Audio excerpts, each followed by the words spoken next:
Well, hey, look who it is. Hey. Well, I don't know what happened. The world is coming to an end everywhere we look. Hey, Yeah. we abide. It's all right. Hey, Kevin, welcome to this. Thank you for taking the time out. What I was getting at here is you've worked in a lot of different areas of Star Wars that I really love. The Star Wars detours, Robot Chicken, which has to do with parody and also laughing with Star Wars, and that's part of the connective journey. I want to start though with Force Collector, and even Chewie and the Porgs. When you're writing something that is Star Wars canon now, which sometimes there's great importance put on it, and it never should be put in front of the story. But when you as a fan sitting down going, all right, I'm entering something into the Star Wars history books, do you feel that, or do you just have to go with what you know? You know what? It's not even, I try not to put that pressure on me, but I will say everything I do, I approach as an audience member or as a reader. So I know what's going to make me want to pick this up. What's going to make me laugh? What do I want to see?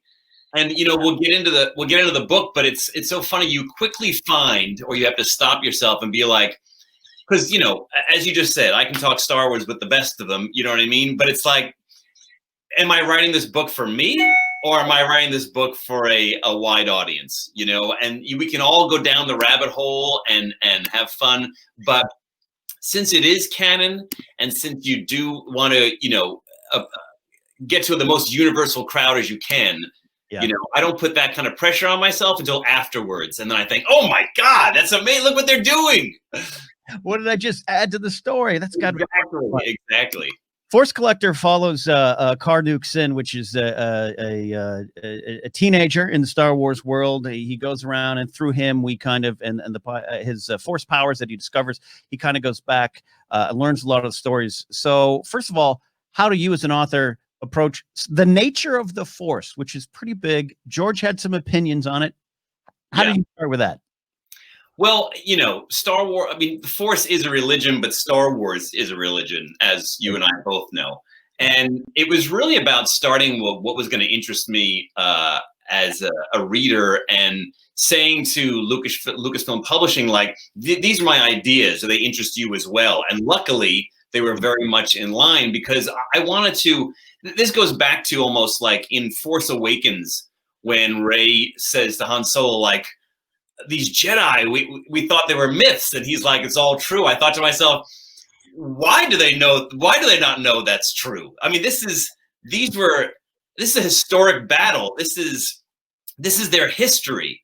Why do they think these are myths and not, legitimate history? And I thought to myself, putting it in our own terms, I was like, well, look at us with any of our wars, World War II, we know who the players were, and we know who won. But other than that, we don't, there's a lot of specifics we don't know. And sometimes a story like Dunkirk or Schindler's List or Glory or something comes out, and you're like, oh, there's so much I don't know about this one topic, that I thought it'd be interesting to approach the Force and Star Wars from someone's point of view in that galaxy, who probably knows less about it than you and I, because they haven't seen the movies. Right. We're on the outside looking in, going, "Oh, who did this?" Yeah, one of my favorite lines in Force Awakens is Rey saying, "Luke Skywalker, I thought he was a myth." Yeah. Just the power of that, and you get to revisit through this story, through Car's story. You get to revisit places like Utapau, Jakku, because this is leading into the rise of Skywalker. So we're a little bit past the events of Force Awakens. Takadana, a lot of these places. How fun was it for you to do what you just did? Discover some of the stories in those moments that you probably have known for years as a Star Wars fan. Yeah, it was really great, because, like I said, not knowing, and for those who don't know what the novel's about, and I'll hold it up so you can all see it. There you go. Yeah. It's about this young boy who's like 17, 16, who gets these massive headaches and doesn't know why. And they're so painful that he passes out, but not before they show him visions of people and things he doesn't know what they are. And so, his whole family's like, geez, maybe you have a brain tumor or something. But his grandmother is the one who's like, no, I think you have the Force. I think you just don't know how to use it. And this is all new to him. The Force, the Jedi, it's, he knows none of it. He's on the outskirts of the galaxy. And so when she tells him all that she knows, he's kind of like, well, all the Jedi are dead. Who's going to train me? And she's kind of like, well, treat life as your master. go out into the world, because what happens is his power is when he touches an object, it shows him a vision of that object's past.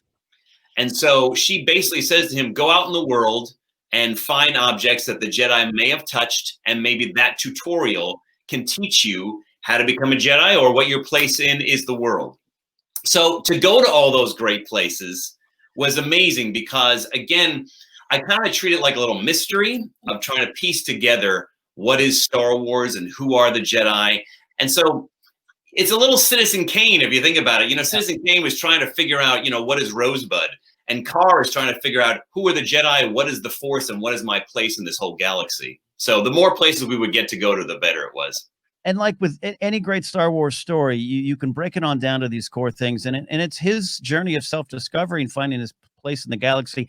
How fun is it, and do you feel the importance of writing for, this is what marketed as a middle grade reader or a junior novel, and those are kind of weird terms to just marketing terms sometimes, but as an author, you're still telling this powerful Star Wars story and in a way breaking it down to the core for what George wanted to do. I want to give 12-year-olds a guide through life, writing his journey of self-discovery through these wonderful Star Wars tools. Any different approach, or just approach it as an earthly story? No, you know, I'll be honest with you. I mean, you're right.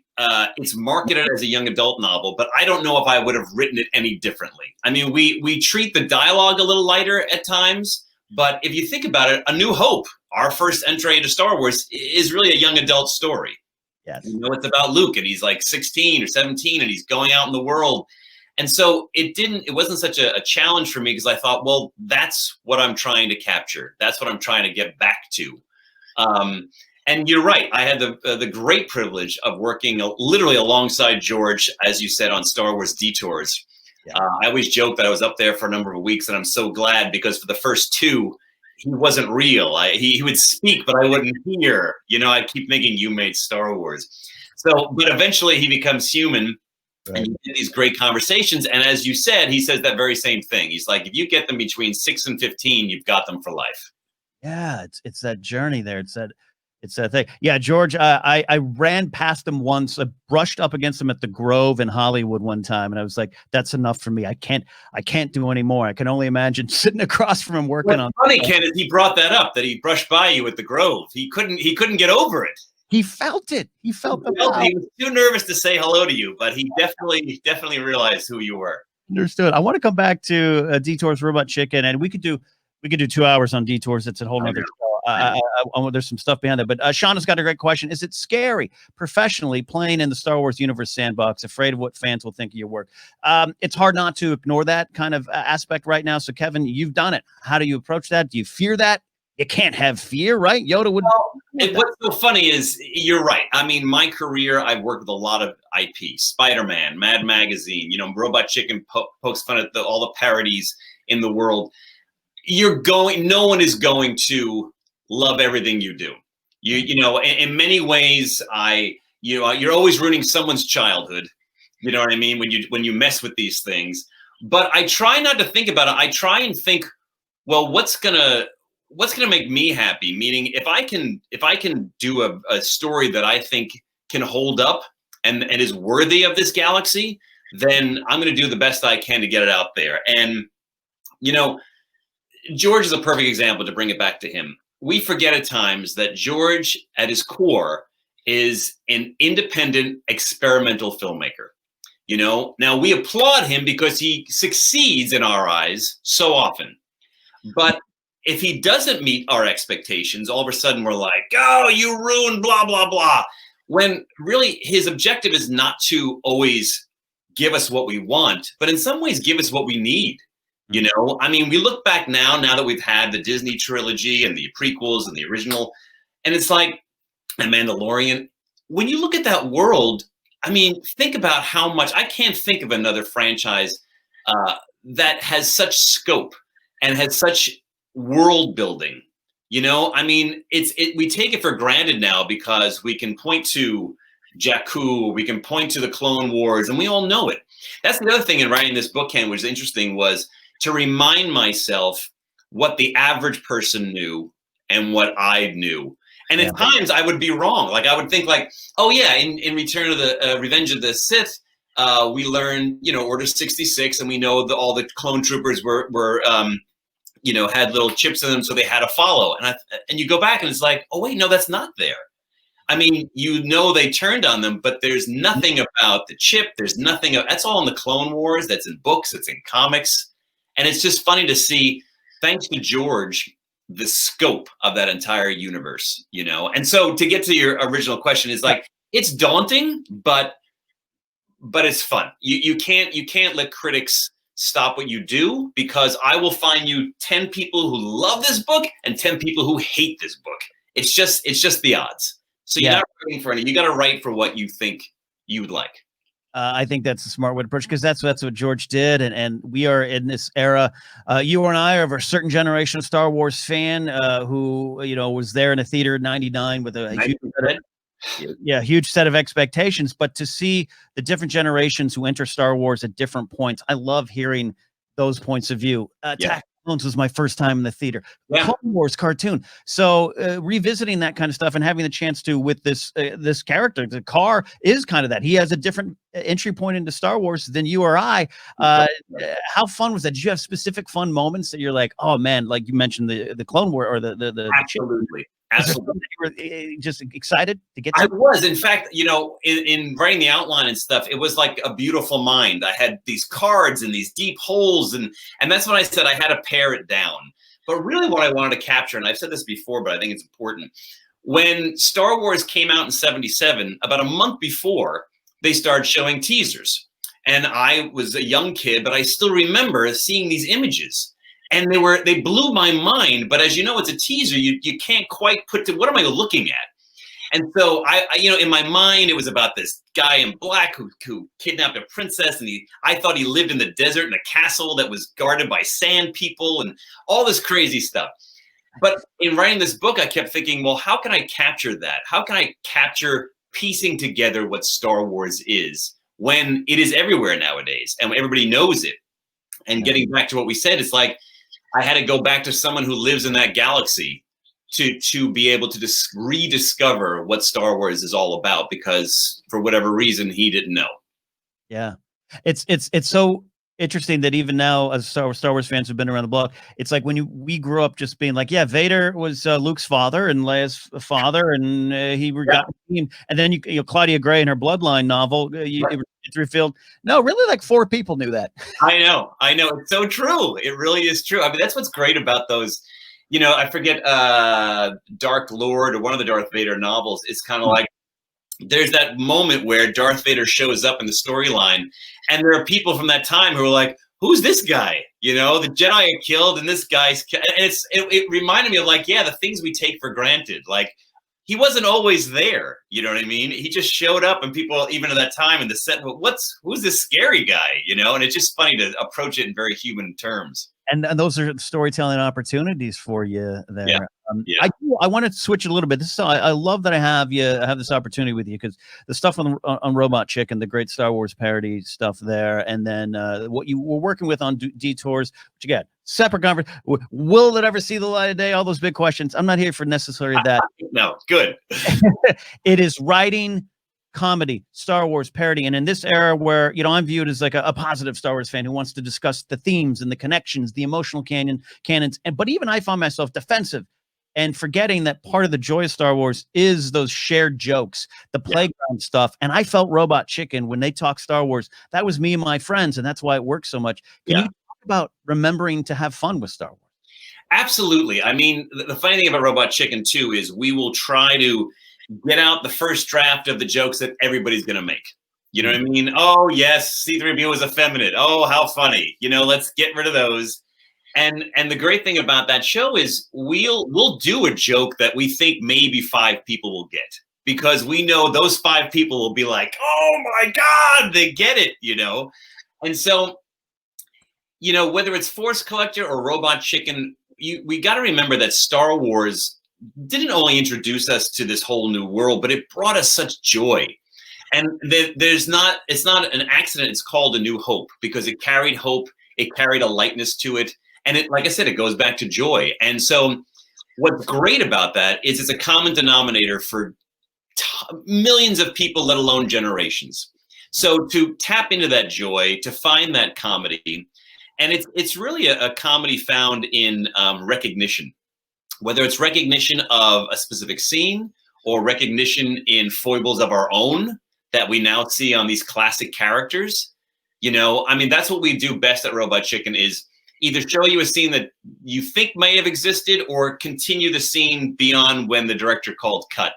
And a lot of times it's a very human approach to something. And so, yeah, I think it is important to find the humor in Star Wars. And that was George's whole idea with detours. You know, he saw us doing it at Robot Chicken. He saw McFarlane doing it with Family Guy. And he was like, I want in on this. Well, look, I grew up loving Hardware Wars just as much as Star Wars. Absolutely. Absolutely. No, I know. I know. And that's part of a shared connective. If you run into someone, and I remember in high school, a friend of mine, we made a joke about Augie Ben Doggy, and we're like, Hardware Wars. Like, yeah. So in the writer's room, when you're putting together some stuff, I know you guys did some great material, like around Prune Face. Ori Marco, we know him in canon now, but he was Prune Face, and I thought only I knew that. That's exactly right. Was there moments in the writer's room where you all connected over like, oh?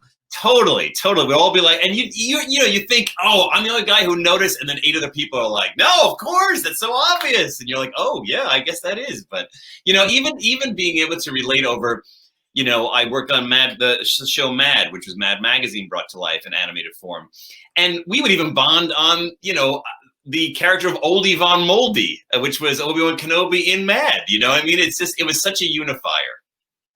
I love that. It's powerful. We do have a question here from Joshua in the live chat here. It says, Kevin, love your work. Would you ever go back to Broadway as an actor with your own original play? Yeah, you have an extensive resume, Kevin. I do, and thank you for bringing that up. It's so funny because I had this conversation not 2 days ago where I said, I would love to go back to Broadway and do something there, if anyone's listening. But the truth of the matter is, I think I'm probably going to have to write something and put myself in it at this point. But that is something that is on one of my lists, because I do have an idea, and I think it'd be great to go back there, because my life is almost in chapters. And that was right out of college. I was fortunate enough to do about 6 Broadway shows. And it's such a special group of people, and it's just a certain amount of blocks, as you know, and I would love to get back to that. So thanks for even knowing that I did that. I don't know if this even connects, but in my mind, so you got a chance to be on Broadway. When you grow up, you hear about their songs on Broadway, and then you're also in front of George Lucas working on Star Wars stuff. What surreal moments, both of them, did you have those out of body experiences when you come out of a theater and you're just like, I just was on Broadway? Absolutely. I was very fortunate to have a professor in college who was constantly saying, stop for a moment and look around and realize, when will we have this again? And it may never happen again. If you're lucky, it will. But it's like, take advantage and just breathe it in. And on both those, working on Broadway, I was again, I say this for the surrealness of it, but my first Broadway show, I got cast in a production of Anton Chekhov's The Seagull. All right, and it wound up being Ethan Hawke, Laura Linney, John Voight, Tyne Daly, Tony Roberts, my friend Danny Burstein, and essentially me. I felt as if I had won a walk-on in an auction. You know what I mean? And so that was so surreal. And then getting back to the Star Wars of it all, there was nothing more surreal than and joyful of sitting in a theater at Skywalker Ranch and hearing George laughing at the jokes that you wrote. You know what I mean? Like, you got something in, and you're like, it's a moment I focus on. Yeah. You have to take those wins in life. You have to. Yeah. That first question about the criticism online and stuff, this is a tough time to be in. You know what I mean? It's a very vulnerable thing to put yourself out there in any form of life, but that's why you've got to, I don't want to say get a hard shell, because you want to still be vulnerable, but you've got to do it for the right reasons and try and, like I said, with everything I do, I have a vision. And if I brought that vision to life as I saw it, then I consider it a success. Yeah, I think that's a great message, no matter where you're creating or what you're doing. It's not necessarily that you're just sitting down and write a play. You're opening up a business. You could say all of that. It's a business. It's funny. My dad is a very all business guy. He teaches business at a college. He does all this stuff. I remember early on thinking like, oh, he has no passion. I'm the creative one, until like a family member pointed out, like, no, business is his passion. And I mean, it like blew my mind in junior high, like business can be a passion, but we all have it. We just have to find what really sparks it for us. Yeah, which is part of the Star Wars journey, part of what you were touching on in Force Collector. You talk about Star Wars and joy. I could not sit with you this long and not bring up not only just one of my favorite Star Wars pieces of material, but one of my favorite titles that I sang on podcasts for a while, Chewie and the Porgs. You got to write this wonderful book, man. Talk about Porgs. I'm going to hold that one up too, because Fiona did such beautiful artwork on this. I have to hold it up. This was such a delight to write and talk about, you know, like you said, writing something that becomes canon. I did these little fun things in there of like Wookiee fun facts. And now I find them showing up in other books of Lucasfilms. Like there are other Wookiee fun facts. And I'm like, wow, that started here. How did you come up with these facts? If it's on you, if you have that power. I mean, we grew up Chewbacca, man. We Tarful from the prequels, he's there too. But Yeah. Chewbacca, man. You got some Wookiee fun fact power. How do you even approach that, Kevin? Come on, I think we all, if there's anybody we all know well, it's Chewie. So Yeah. I think it's not a far, fetch to say I know who he is, or we can figure out what his fun facts are. But he does have a heart of gold, which is the message of that book. He's the galaxy's best friend, man. Like it's true, he really is. In writing some of these materials that are part of the Journey to movies 8 Right. and 9, and also with the video game. So it was interesting to just doing some research on your prep for Force Collector of, there was other things that might have been similar. The Fallen Order thing, the power of, what is it? Psychometry is, I think, the actual term. Psychometry, yeah. Psychometry. Psychometry, that sounds like a class I failed. It's another thing. Yeah. So that you do have to connect to the bigger picture. How did that feel? How did you approach that? Again, I know you probably don't worry about that while you're telling the story, but how did that all come about and work out for you? Well, you're very fortunate when you work with Lucasfilm in that they have what's called Story Group, which is your own little Jedi council, and they know what's happening in every reaches of the galaxy regarding Star Wars. So you go off and you write your stuff, and you hand it in, and they can say yes or no. And that gets frustrating at times. You're like, oh, they're like, we want you to stay away from so-and-so. They never tell you why.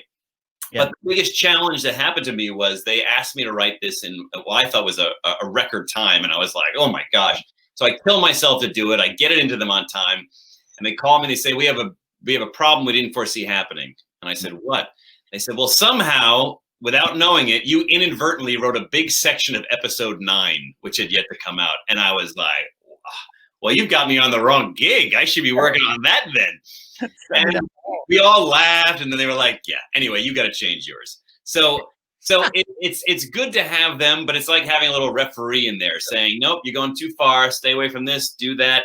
So I don't know. It was fun, and I'm glad I had their guidance. Kevin, did at any point you say, well, let me have JJ's number. Let me talk to him. See if I can. Absolutely. I tried to friend him on Facebook. No, I didn't. We are about out of time. Kevin, it's wonderful to talk to you. I love a good Star Wars story. Tell them where they can find you and if they want to get a copy of Force Collector. And also on your website, you have something interesting. I wrote down, I want to make a note of the Jedi Writing Challenge. Is connected to some future stories. We did do that during COVID. It just ended recently, but we put a challenge out to early grades of schools to try and tell us about their favorite characters and to write about it at a certain length. And we've got a number of great winners and a lot of talented writers out there. So it really made me happy. That's part of the Star Wars spirit. Thanks again. You can follow me at Kevin Shinick on either Instagram or Twitter, and at kevinshinnick.com. Outstanding. All of you should do it. Chuck, thanks for talking. Man, I just want to thank both of you guys for coming on Mainframe today. What a fun, you can't have a virtual con and not talk Star Wars. Come on, you can't. You can't. Got We're going to have a virtual drink after this, I think. We're way ahead of you. Thanks for having me on, guys. Kevin, Ken, thank you so much. Ken, where can people find you? Obviously, I see you right there at Ken Knapsack. Yeah, you can do that. You can go to kennapsack.com for all of my silly little podcast and writing adventures as well. Awesome. Well, thank you guys both. Quick message to everybody before we wrap up day 1 of Mainframe Comic-Con. Day 2 kicks off tomorrow, 1 p.m. Eastern, 10 a.m. Pacific. That's right, 10 o'clock in the morning. So we got a whole nother bevy of guests coming and joining us here at Mainframe tomorrow. So we Hope you guys can check it out at mainframecomiccon.com. If you haven't done it yet, go to Mainframe Comic Con, click the donate button, give what you can for COVID-19 relief. It's the reason we're doing all of this. And guys, we will see you here tomorrow at mainframecomiccon.com. Have a fantastic day.